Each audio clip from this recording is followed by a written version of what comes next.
ఇక్కడ ఎన్నికల రోజు పోలింగ్ రోజు పొద్దున్నే నాగార్జున సాగర్ భూభాగం మొత్తం తెలంగాణలో ఉంది. నాగార్జున సాగర్ ప్రాజెక్టు కంప్లీట్గా తెలంగాణ స్వాధీనంలో ఉంది. కనీసము శ్రీశైలం అన్న సగం వాళ్ళ చేతిలో ఉంది, సగం మన చేతిలో ఉంది. జగన్మోహన్ రెడ్డి పోలీసులు తుపాకులు వేసుకొని నాగార్జున సాగర్ డ్యామ్ మీదకి వచ్చి ప్రాజెక్టును హ్యాండ్ ఓవర్ చేసుకోరు. ఈ సన్నాసి రండా జగన్మోహన్ రెడ్డి తెలంగాణలోకి వచ్చి నాగార్జున సాగర్ ప్రాజెక్టును ఆక్రమించుకుంటే నోట్లకెళ్ళి మాట వెళ్ళలే. రండ పనులు చేసింది లొంగిపోయింది నువ్వు చంద్రశేఖరరావు. నువ్వు రండగాడు కాబట్టి జగన్మోహన్ రెడ్డి వచ్చి నాగార్జున సాగర్ మీద తుపాకులు పెట్టి ప్రాజెక్టును హ్యాండ్ ఓవర్ చేసుకుండు. అదే కాంగ్రెస్ అధికారంలో ఉన్నప్పుడు వచ్చి చూడమను, ఇవాళ రమ్మను, వచ్చి నాగార్జున సాగర్ మీదకి రమ్మను జగన్మోహన్ రెడ్డిని. నువ్వు రండగాడివి, జగన్మోహన్ రెడ్డికి ప్రాజెక్టును తాకట్టు పెట్టి తుపాకులు తీసుకొని వచ్చి నాగార్జున సాగర్ డ్యామ్ను ఆక్రమించుకుంటే పల్లెత్తు మాట మాట్లాడలేదు. నువ్వు పోయి కేంద్ర ప్రభుత్వానికి ప్రాజెక్టులను హ్యాండ్ ఓవర్ చేయడానికి నిధులను కేటాయించినోడు నువ్వు వచ్చి మమ్మల్ని బదనాం చేస్తావా, మా మీద మాట్లాడతావా? వాస్తవాలు ఇట్లుంటే అబద్ధాలతోని అధికారం కోల్పోయిన నిరాశ నిస్పృహలతోటి ఈరోజు మమ్మల్ని బదనాం చేసే కార్యక్రమం పెట్టాను. అందుకే నేను సూటిగా ఈ ఆధారాలు మీ ముందలు చెప్పి మీ ముందర మాట్లాడితే రేవంత్ రెడ్డి సెక్రటేరియట్లో సమావేశం పెట్టి చాలా మాట్లాడిండు. ఆయన కథ ఏంది, ఆయన కమామిస్ ఏంది అని ఆయన మాట్లాడతాడు. అందుకే నేను సూటిగా ఈరోజు మంత్రివర్గ సమావేశం అవుతుంది. అసెంబ్లీ సమావేశాలు ఎప్పటి నుంచి ఉంటాయో సాయంత్రం వరకు మీకు చెప్తాము. అసెంబ్లీ సమావేశాలలో వైట్ పేపర్ ప్రాజెక్టుల మీద రిలీజ్ చేస్తాం, ప్రాజెక్టుల హ్యాండ్ ఓవర్ మీద చర్చ పెడతాం. 48 గంటలు నువ్వు కోరుకుంటే ఇంకెక్కువ కావాలన్నా తలుపులు మూద్దాం, భోజనాలు అక్కడనే పెడతాం, బట్టలు తెచ్చుకో, మేము వస్తాం. మామ అల్లుడు మీరు ఇద్దరు రాండి, లేకపోతే ఎంబడి కొడుకుని తెచ్చుకోరు, అవతల మీ బిడ్డ ఉంటే ఆమెను కూడా ఉమ్మడి సమావేశాలు పెడతాం. ఒకవేళ చర్చ చేద్దామంటే శాసన మండలి శాసనసభ ఉమ్మడి సమావేశాలు ప్రత్యేకంగా ప్రాజెక్టుల మీద జలాల మీద చర్చ పెడతాము. మాకెవ్వరు లేరు, నేను మా ఉత్తమ్ కుమార్ రెడ్డి గారు ఇద్దరమే మాట్లాడతాం. సంబంధిత శాఖ మంత్రిగా వారు మాట్లాడతారు, ముఖ్యమంత్రిగా నేను మాట్లాడతా. చంద్రశేఖరరావు, హరీష్ రావు, తారక రామారావు, కవితారావు నలుగురు మీరు ఒకరి తర్వాత ఒకరు అలచిపోకుంటే ఎంతసేపు అయినా మాట్లాడదాం, చర్చ చేద్దాం. నీకు చిత్తశుద్ధి ఉంటే, నీకు నిజాయితీ ఉంటే ఈ చర్చలకు రాకుండా ముఖం చాటేయకు చంద్రశేఖరరావు. నీకు నిజంగానే నిజాయితీ ఉంటే నీ 10 ఏళ్ల పరిపాలనలో తెలంగాణ ప్రాంతాన్ని, ఎడారిగా ఉన్న తెలంగాణ ప్రాంతాన్ని సస్యశ్యామలం చేయడానికి, పచ్చని పైర్లు పంటలు పండడానికి నువ్వు కృషి చేస్తే పూర్తిగా నదీ జలాల మీద సాగునీటి ప్రాజెక్టుల మీద చర్చ చేద్దాము. చర్చ జరిగినంతసేపు నువ్వు కూర్చోవాలి, నువ్వు మాట్లాడినంతసేపు ఎంతసేపు అయినా మాట్లాడు, నువ్వు నీకు అనుమతిస్తాము, నిన్ను అభ్యంతర పెట్టము.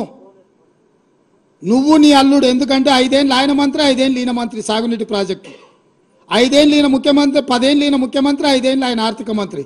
వ్యవహారం అంతా మామ అల్లుల మధ్యలోనే జరిగింది. మీకు పూర్తిగా అవకాశం ఇస్తాం, ఒక్క నిమిషం కూడా నీ మైక్ కట్ చేయం చంద్రశేఖరరావు. రా, ప్రతి డాక్యుమెంట్ తీసుకొని నేను మా మంత్రివర్యులు ఉత్తమ్ కుమార్ రెడ్డి గారు మేము మాట్లాడతాం. వాస్తవాలను ప్రజలకు చెప్పుదాం.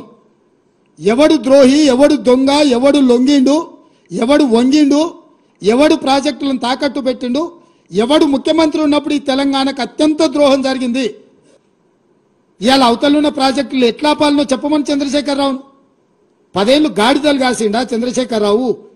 12-13 టీఎంసీల నీళ్లు తరలించకపోవడానికి ప్రాజెక్టులు జగన్మోహన్ రెడ్డి కడుతుంటే, చంద్రబాబు నాయుడు కడుతుంటే అడ్డుకోవాల్సింది, కేసులు వేయాల్సింది, ధర్నాలు చేయాల్సింది, నిరసన తెలపాల్సింది, జంతర్ మంతర్లు ఆమరణ నిరాహార దీక్ష చేయాల్సింది వదిలేసి కేంద్ర ప్రభుత్వానికి ఫిర్యాదు చేసి ప్రాజెక్టులను ఆపించే పని చేయకుండా ప్రగతి భవన్లో లేకపోతే ఫామ్ హౌస్లో వండుకొని ఇవాళ ఆయన నల్గొండ జిల్లాకు పోయి నిరసన తెస్తాడంట.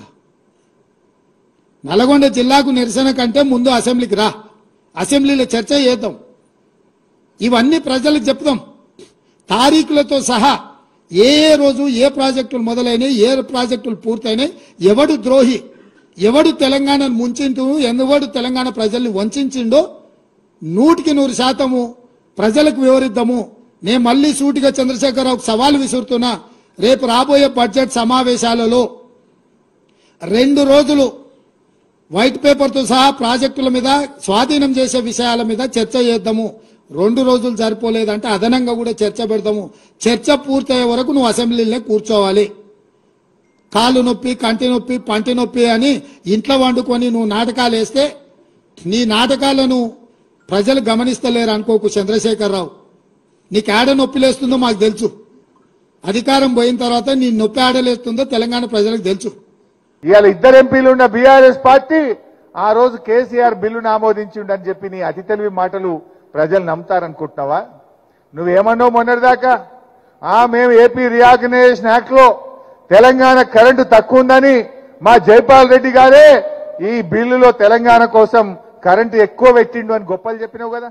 మరి కరెంటు ఇచ్చిన ఘనత జైపాల్ రెడ్డిది అయితే కేఆర్ఎంబీకి ప్రాజెక్టులు అప్పచెప్పిన ఘనత కూడా జైపాల్ రెడ్డి గారికి కాంగ్రెస్ పార్టీకే దక్కుతుంది. నీ అతి తెలివి బంద్ చేయి. నిజంగా న్యాయం మాట్లాడు. రాజకీయాలు కాదు, రాష్ట్ర ప్రయోజనాలు ముఖ్యం. ఇలా నువ్వు రాష్ట్ర ప్రయోజనాలను ఫలంగా పెట్టినావు. నీకు అర్థం కాక, ఆలోచన లేక ఆగమాగమై ప్రాజెక్టులు అప్పచెప్పి రేపు హైదరాబాద్ కు మంచినీళ్లు లేకుండా చేస్తా ఉన్నావు. ఖమ్మం, నల్లగొండ, మహబూబ్ నగర్ జిల్లాకు సాగునీరు, త్రాగునీరు కూడా దొరకని పరిస్థితి తెచ్చినావు. ఇవాళ నువ్వు ఒక్క తప్పు చేసి ఆ తప్పును కప్పిపుచ్చుకోవడానికి ఇవాళ 100 అబద్దాలు మాట్లాడే విధంగా ఇవాళ రేవంత్ రెడ్డి గారు ఆయన ఇష్టం వచ్చినట్టుగా మాట్లాడుతూ ఉన్నాడు. పోతిరెడ్డిపాడు గురించి మాట్లాడతాడు.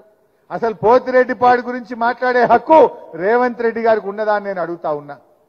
నువ్వు ఆ రోజు తెలుగుదేశం పార్టీలో ఉండి ఒక్కనాడన్న పోతిరెడ్డిపాడు ప్రాజెక్టు గురించి మాట్లాడినావా? మేం కొట్లాడినాం. ఆనాడు తెలంగాణకు అన్యాయం అవుతుందని పోతిరెడ్డిపాడుకు పొక్కగొట్టి రాయలసీమకు నీళ్లు తీసుకుపోతుంటే 30 రోజులు అడ్జర్న్మెంట్ మోషన్ ఇచ్చి ఆంధ్రప్రదేశ్ అసెంబ్లీని స్తంభింపజేసింది టీఆర్ఎస్ పార్టీ. మేం కొట్లాడినాం పోడియంలోకి పోయి. ఆనాడు మా మంత్రి పదవులు ఒక్క ఏడాదికే రాజశేఖర రెడ్డి గారి కేబినెట్ లో మంత్రులుగా ఉన్న నేను గాని, నాయన్ నరసింహారెడ్డి గారు గాని మా తెలంగాణకు అన్యాయం చేసే ఈ కాంగ్రెస్ ప్రభుత్వంలో మేము ఉండమని ఒక ఏడాదికే మంత్రి పదవులను గడ్డిపోచల్లాగా మీ కాంగ్రెస్ ముఖం మీద విసిరేసి బయటకు పోయిన వాళ్ళం మేము.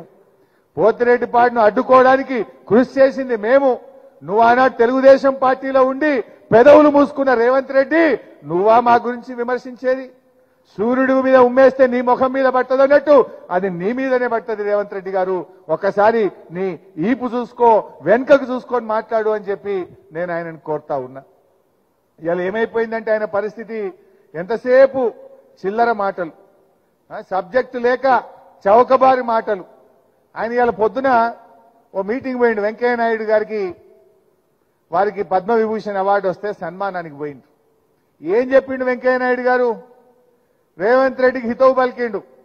రాజకీయాల్లో కొంచెం జాగ్రత్తగా మాట్లాడు, రాజకీయాల్లో హుందాతనం ఉండాలి, రాజకీయాల్లో గౌరవం పెరిగేటట్టు, ప్రతిష్ట పెరిగేటట్టు మాట్లాడాలని పొద్దుగాల చెప్పిండు.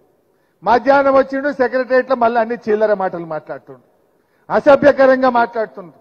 అసలు చిన్నపిల్లలు ఎవరన్నా టీవీ చూస్తే రాజకీయాలంటేనే వాళ్లకు మరి అసహ్యం కలిగే విధంగా ఇవాళ ఈయన భాష ఉన్నది. నువ్వు ఇవాళ ఒక ముఖ్యమంత్రిగా ఉన్నావు, హుందాగా ఉండు, విషయం మీద మాట్లాడు, చర్చ పెట్టు అసెంబ్లీలో.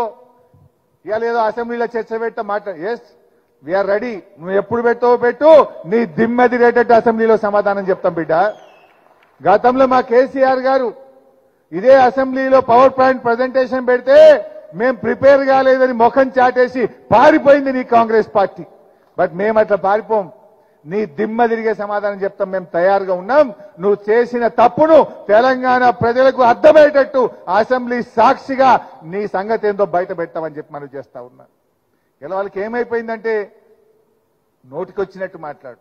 ఆనాడు ప్రతిపక్షంలో ఉంటే ఎట్లా మాట్లాడినరో ఇలా అధికారంలో ఉంటే కూడా అదే మాట్లాడుతుంది. వాళ్ళు చేయాల్సిందేంది?